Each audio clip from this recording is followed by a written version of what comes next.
Hello बच्चों, आज की हमारी कहानी है लोहार का हथौड़ा।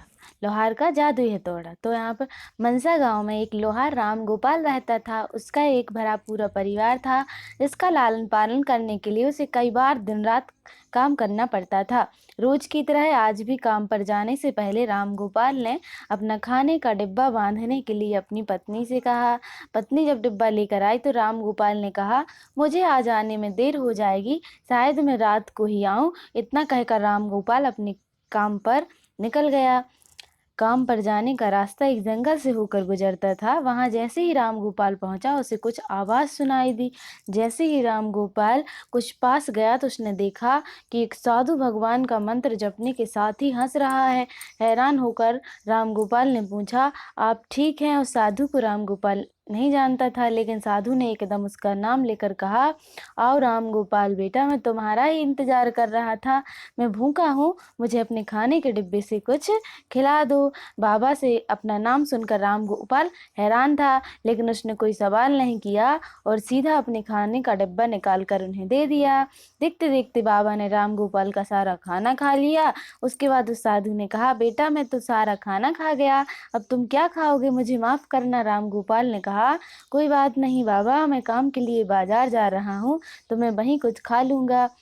यह सुनकर उस साधु ने राम गोपाल को खूब आशीर्वाद दिया और भेंट के तौर पर एक हथौड़ा दे दिया। राम गोपाल ने कहा, आपका आशीर्वाद काफी है, मैं इस हथौड़े का क्या करूंगा, इसे आप ही रखिए। साधु ने जवाब देते हुए कहा, बेटा यह मामूली हथौड़ा नहीं है, यह जादुई हथौड़ा है जो मेरे गुरु ने मुझे दिया था और अब मैं तुम्हें दे रहा हूँ, क्योंकि तुम्हारा दिल साफ है। इसका इस्तेमाल अच्छे कामों के लिए ही करना और किसी दूसरे के हाथ में इसे कभी मत देना। इतना कहकर वह बाबा वहां से अदृश्य हो गए। राम गोपाल अपने हाथों में हथौड़ा लेकर बाजार काम करने के लिए चला गया। औजार बनाने से पहले उसके दिमाग में आया कि आज इसी हथौड़े से लोहा पीटता हूँ। जैसे ही उसने लोहे पर हथौड़े से चोट मारी, वो सीधा औजार बन गया। दूसरी चोट में लोहे के बर्तन बन गए। राम गोपाल समझ गया कि यह सही में जादुई हथौड़ा है। वो जो बनाने की सोच के साथ लोहे पर चोट मारता, लोहा सीधा वही बन जाता। जादुई हथौड़े की वजह से राम गोपाल का काम जल्दी खत्म हो गया और वो अपने साथ ही उस जादुई हथौड़े को घर ले गया। इसी तरह रोज राम गोपाल उस हथौड़े से जल्दी काम खत्म कर लेता और कई बार ज्यादा बर्तन बनाकर उन्हें गांव के लोगों को भी भेज देता था। धीरे धीरे उसके घर के हालात पहले से कुछ ठीक होने लगे।